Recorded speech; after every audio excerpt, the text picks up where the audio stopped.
اس لیے حدیث میں آتا ہے اقنع بما فی یدیک، حدیث کے مفہوم بیان کر رہا ہوں کیونکہ ان الفاظ کے ساتھ حدیث ضعیف ہے، لیکن اس معنی میں جو بہت ساری احادیثیں ہیں کہ اقنع بما فی یدیک، جو کچھ اللہ نے تمہیں دے دیا اس پہ قناعت کرو، تکن اغنى الناس، اللہ تمہیں سب سے بڑا مالدار بنا دے گا۔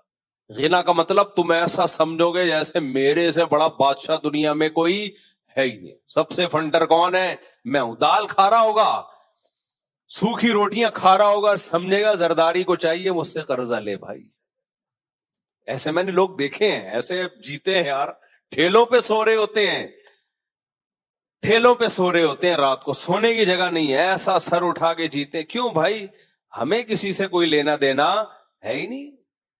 اور جب دل جلے نا، دل جلتا ہے، نہیں یار کیوں لینا دینا نہیں ہے، میں 10 سال سے ٹھیلا اور وہ دیکھو میرا کلاس فیلو تھا آج کہاں پہنچا ہوا ہے، کوئی ٹینشن کی بات نہیں ہے، دونوں قبرستان میں بہت جلد پہنچنے، وہ بھی آگے جا کے دھڑام سے قبر میں جائے گا، تو بھی کہاں جائے گا۔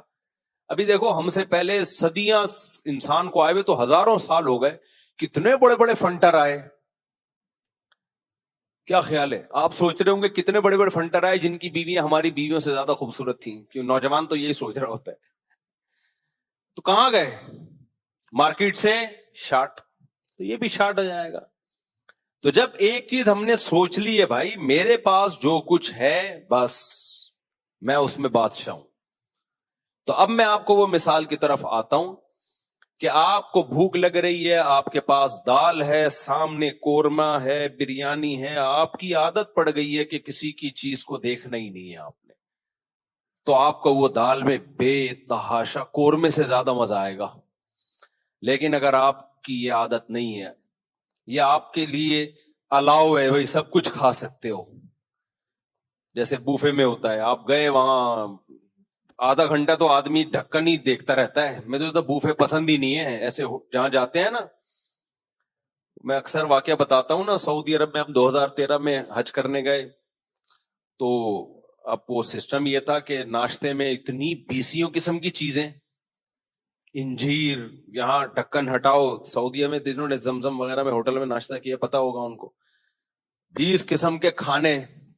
ایک دن تو میں نے ناشتہ کیا، مزہ نہیں آیا، ہم نکل لیے، وہاں ایک ہوٹل تھا، پائے بہترین بناتا تھا وہ، اور بہترین روٹی تھی، طبیعت سے پھوڑ پھاڑ کے آ جاتے تھے ہم۔ تو ہمارے دوست کہتے تھے بھائی اس کی پیمنٹ کی ہوئی ہے، اتنا لگژری ناشتہ چھوڑ کے پائے میں روٹی ڈبو ڈبو کے کھا رہے ہو۔ میں کہتا تھا میں اتنا بے وقوف نہیں ہوں کہ اگر ہم نے ایک چیز کی پیمنٹ کر دی ہے تو صرف پیمنٹ کے چکر میں اپنی زبان کی لذت چھین لوں۔ جب ناشتے میں مزہ ہی نہیں آ رہا، 20 انجیر کیا کرے گا ناشتے، جب تک آپ صبح ناشتے میں ایسے پائے جس میں انگلیاں جب ڈبو تو ایلفی کی طرح چپک جائیں، ایسے پائے تھے وہ، معمولی پائے نہیں تھے، انگلیاں کیا ہوتی تھیں؟ چپک جاتی تھی۔ ایسے پائے آپ کھاؤ ناشتے میں، کل سے شروع کر دو۔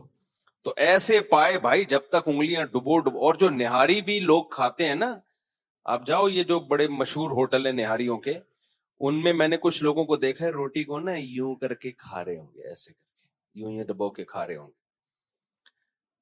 ان کے بارے میں مجھے ایک شعر یاد آتا ہے، جو ذرا سی پی کے بہک گیا اسے میں کدے سے نکال دو، یہاں اہل ظرف کا کام ہے، یہاں تنگ نظر کا گزر نہیں، یہ نہاری کھانے کے قابل نہیں ہے، ان کو نکال دو یہاں سے۔ نہاری بھی جب ہوتی ہے گرم گرم نہاری، اس میں ڈبو ڈبو کے ہاتھ پہلے صابن سے دھو لو اچھی طریقے سے، کیونکہ سامنے والے کو گھن آتی ہے، پھر ناخن بھی کٹے ہوئے ہونے چاہیے، ان میں میل نہ گھسا ہو۔ اس کے بعد جب تک اس میں لقمہ ڈبو ڈبو کے پورا ایسے بھر بھر کے نہیں کھاؤ، مزہ نہیں آتا۔ تو یہ تمیز سے کھانے کی چیز ہی نہیں ہے نہاری، ایسے بیٹھ جاتے ہیں تمیز، مجھے تکلیف ہو رہی ہوتی ہے نا، وہ یوں کر کے کھا رہے ہوتے ہیں، میں ڈبو کے کھاؤں گا تو بولیں گے مفتی صاحب تو ہمیں تمیز سکھانی چاہیے تھی، خود بدتمیزی سے کھا رہے ہیں۔ تو اس لیے نہاری ہمیشہ بدتمیز آدمی کے ساتھ ہی بیٹھ کے کھانی چاہیے، تمیز وال سے آستینے چڑھا لو، اور پھر اس میں پھر چٹپٹا لیمو ویمو مرچیں لگ رہی ہوں اور ہل رہا ہو آدمی، پھر نہاری, ورنہ پھر بہتر ہے گھر میں کھا لو جو تمیز سے جو گھر میں کھانا. خیر کہاں سے کہاں چلے گئے ہم. تو میں ایس کر رہا, نہیں وہ کسی اور طرف چل گیا, میں بالکل لاسٹ میں ایک اہم بات کر رہا تھا. خیر چلو آ جائے گی دوبارہ ذہن میں انشاءاللہ. تو میں مثال دے رہا تھا کہ دیکھو, ہاں وہ طالب علم کی مثال دے رہا تھا کہ ہمارے حضرت نے کیا فرمایا, اس مالدار طالب علم کو بولا کہ سختی سے منع کر دیں. دوبارہ آئے نا کوئی کھانے کے لیے, بالکل نہیں. اچھا پھر ایک اشکال ہوتا ہے, حضرت ان کو یہ کہہ دیتے مالدار طالب علم کو کہ آپ اپنا کھانا الگ منگوا کے الگ کمرے میں کھایا کریں, غریب طلبہ کے ساتھ نہیں کھایا کریں. یہ بھی تو کہہ سکتے تھے نا کہ غریبوں کا دل خراب ہوتا ہے نا. بھائی غریب کا دل خراب ہوگا, میں دال کھا رہا ہوں مدرسے کی اور یہ کیا کھا رہا ہے, چپلی کباب کھا رہا ہے, شامی کباب کھا رہا ہے, قورمے کھا رہا ہے, تو غریب کا دل اس سے جلے گا کہ نہیں جلے گا. تو حضرت کہہ سکتے تھے کہ آپ غریبوں کے سامنے ایسا مرغن کھانا کھاتے کیوں ہو. یہ کہہ سکتے, میں سب چیزیں نوٹ کر رہا تھا کہ حضرت اس کو تنبیہ کیا کرتے ہیں. یہ بھی تو حضرت کہہ سکتے تھے نا, بھائی آپ الگ لے جا کے کھا لیا کرو, ان کے سامنے کیوں کھا رہے ہو آپ, ان طلبہ کا دل خراب ہوگا. لیکن حضرت نے یہ بھی نہیں کہا وہیں بیٹھ کے کھاؤ. کیوں بھائی, دوسرے طلبہ ہمارے پاس تربیت کے لیے آئے ہوئے ہیں. ساری زندگی ایسا کبھی نہیں ہوگا کہ آپ غریبوں میں ہی رہو. کبھی آپ کو لینڈ کروزر والے آپ سے آ کے ملیں گے, کبھی کوفتے کباب والے آ کے ملیں گے, کبھی غریب ملے گا, کبھی امیر ملے گا. ابھی سے غریب طالب علم کی تربیت کہ تمہارے سامنے جب دال رکھی ہوئی ہے تو اگر کوئی کوفتے بریانی کباب کھا رہا ہے تو تمہاری بلا سے تمہاری توجہ اس کی طرف بولو نہیں ہونی چاہیے. سمجھ میں نہیں آ رہی بات. تمہیں جو ملا ہوا ہے وہ اس کو مرغا سمجھ کے کھاؤ تم. یہی تو ٹھڑک جب بڑی ہوتی ہے پھر بڑھتی ہے ٹھڑک. پھر یہ صرف کھانے پینے میں نہیں رہتی کہ میں دال کھا رہا ہوں, میرا پڑوسی بریانی پھوڑ رہا ہے, تو پھر یہ پڑوسیوں کی بیویوں تک بھی جاتی ہے. ہمیں میری بیوی کالی, اس کی دیکھو جمشید دیکھ کیسی بیوی لے کے گھوم رہا ہے. احساس کمتری میں جائے گا نا. بچپن سے عادت پڑے گی بھائی میرے سامنے دال اور اس کے سامنے قورمہ, کیونکہ اس کا قورمہ ہے, میرا اس قورمے سے لینا دینا بولو کچھ بھی نہیں. میری دال میرے لیے اللہ نے کیا پیدا کی ہے, دال بڑا مال. دال ہے تو ٹال ہے ورنہ تو کنگال ہے. ویسے تو یہ مال ہے تو ٹال ہے, میرے لیے کیا ہے بھائی, دال ہے. اس کے لیے اللہ نے پیدا کیا, ٹھیک ہے. تو جب یہ بڑا ہوگا بالغ ہوگا تو پھر اپنی بیوی کو کیا سمجھے گا, بھائی آڑی ہے, ترچھی ہے, ٹیڑھی ہے, لکوا ہے, جو بھی ہے میری قسمت. اور اگر یہ نہیں ہوگی, دوسرے کی جتنی مرضی خوبصورت ہو بھائی وہ کس کی ہے, وہ بھائی اس کی, ہمیں کیا لینا دینا یار کسی کی بیوی سے. دیکھے گا بھی نہیں اس کو. بھائی جو چیز اللہ نے ہمارے لیے بنائی نہیں ہم اس کو دیکھیں کیوں. لیکن اگر بچپن سے امیر کے دسترخوان پہ بیٹھ کے عادت ہو اس کے مرغے کو دیکھنے کی, تو کل اس کی مرغی کو بھی بولو دیکھے گا یار, مرغا تو مجھ سے بدتر ہے, مرغیاں مجھ سے زیادہ, میں اتنا ہینڈسم اور جمشید جو ہے میرے جیسا خوبصورت بھی نہیں ہے, لیکن بیوی دیکھو کیسی لے کے گھوم رہا ہے, تو جلے گا ساری زندگی بیٹھ کے, ٹھرکی بنے گا. تو کہ حضرت میرے گھر سے کھانا آتا ہے, میرے والدین بنا کے بھیجتے ہیں, اب ایک دو طلبہ کھسک کے ادھر کو آ جاتے ہیں تو مجھے روکنا اچھا نہیں لگتا. میں چاہتا ہوں کھائیں, اللہ نے ہمیں بہت دیا ہے اور ڈبل منگوا لیں گے ہم. ان کی نیت یہی تھی کہ بھائی میں والد صاحب سے کہوں گا 2 آدمیوں کو بھیج دو, مالدار لوگ ہیں ان کے لیے کیا ہے, تو اگر یہ کھا لیں تو میں کیا کروں, یعنی منع کروں یا ان کو کھانے دوں. ضمیر تو یہی کہتا ہے کھائیں. حضرت نے فرمایا سختی سے منع کر دیں. حضرت نے فرمایا پلیٹ کھینچ لیں, بولا اپنا جا وہاں جا کے کھا.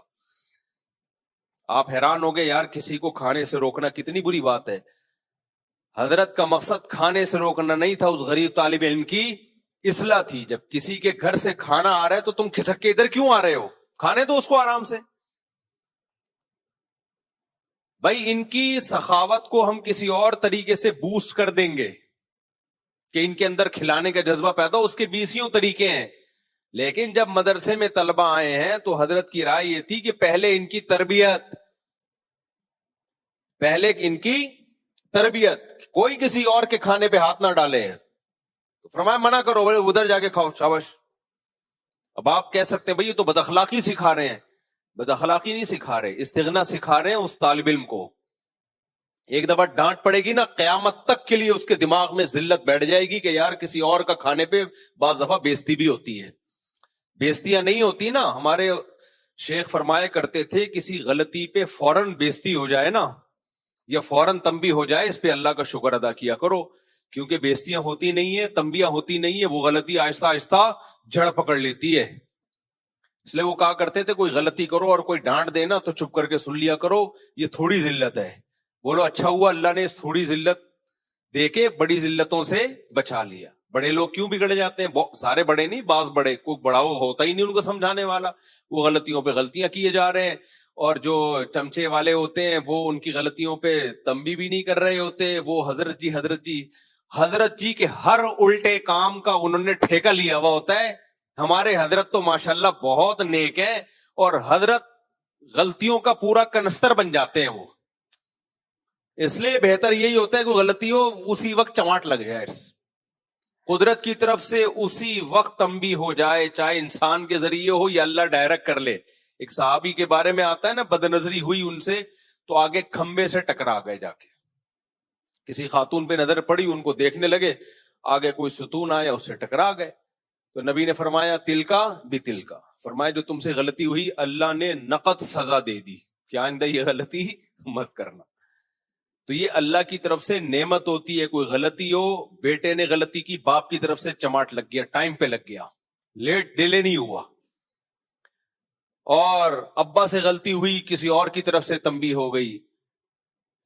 شیخ اور پیر و مرشد سے غلطی ہوئی تو مریدوں نے بتا دیا کہ یہ ٹھیک نہیں ہے۔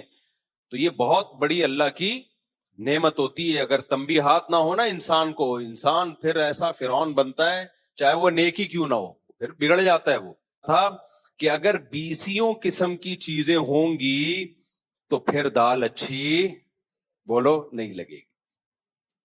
اب ہوتا کیا ہے دنیا پر اسات میں، جس میں ہوس ہوتی ہے نا، وہ کبھی سکون میں ہوتا ہی نہیں ہے، کیونکہ اس میں قناعت ہی نہیں ہے نا۔ جو آپ کے پاس جو نعمت ہے اس پہ وہ قناعت تو سمجھتے ہیں نا، تھوڑا اردو کا مشکل لفظ ہے، اس کو انگلش میں پتہ نہیں کیا کہتے ہیں، کہ اکتفا کرنا، انحصار کرنا، یہ سارے گاڑے آج کل لوگ اتنی گاڑی اردو نہیں سمجھتے۔ پہلے زمانے میں ہم کوئی انگلش کا لفظ بتاتے تھے تو اردو میں ترجمہ کرنا پڑتا تھا، آج اتنا معاملہ خراب ہو گیا ہے کہ اردو کو انگلش میں ایکسپلین کرنا پڑتا ہے۔ انڈیا والے ہم سے، جب میں کوئی اردو میں بات کرتا ہوں، جیسے میں بولتا ہوں کہ جی اس پر انحصار کریں، تو کہتے ہیں انحصار بولے تو، وہ یہ بول رہے ہوتے ہیں انحصار بولے تو۔ میں کہہ رہا پہلے تو بولے تو کا مطلب تو بتاؤ، بولے تو کا کیا مطلب ہے؟ کہتے ہیں انحصار بولے تو، آجو باجو میں دیکھ لو کوئی ہے تو نہیں ہے۔ میں انڈیا والے بہت دوست بن رہے ہیں نا، اب جب باہر ملکوں میں ہم جاتے ہیں انڈین بہت ملتے ہیں، بڑی محبت کرتے ہیں، اللہ ان کو جزائے خیر دے، تو وہ بڑا مزہ آتا ہے ان کی اردو سننے میں۔ یار مفتی صاحب کو لے جا، آجو باجو میں دیکھ کوئی ہوٹل ہو تو ناشتہ کرا دے مفتی صاحب کو، آجو باجو میں دیکھ کوئی۔ میں نے انڈین کے ساتھ عمرہ کیا تو وہ ایک نے کہا تو ٹکلا ہو گیا، دوسرے سے کہہ رہے ہیں، میں نے کہا شاید مذاق کر رہا ہے، کہنا تو ٹکلا ہو گیا۔ میں نے کہا یار قابل عزت آدمی ہے، اس کو ٹکلا کیوں بول رہے ہو؟ قابل عزت آدمی ہے، اس کو ٹکلا کیوں بول رہے ہو؟ تو انہوں نے کہا ہم لوگ ٹکلا بےزتی والا لفظ نہیں ہے ہمارے یہاں، گنجے کو ہم ٹکلا ہی بولتے ہیں، ہم تو کوئی قابل احترام آدمی ہوگا تو گنجا بھی نہیں بولتے، ہم کہتے ہیں آپ نے حلق کروا لیا ہے، قابل احترام ہے نا، یہ تھوڑی حضرت جی کو گنجا کرا کے لے آؤ، بولے گا یار۔ تو ہم تو یہ کہتے ہیں حضرت کا حلق کروا دو، قصر کرنا ہے یا حلق کرنا ہے، بڑی تمیز سے، تو وہ سیدھا بھی ٹکلا کرا دو اس کو۔ خیر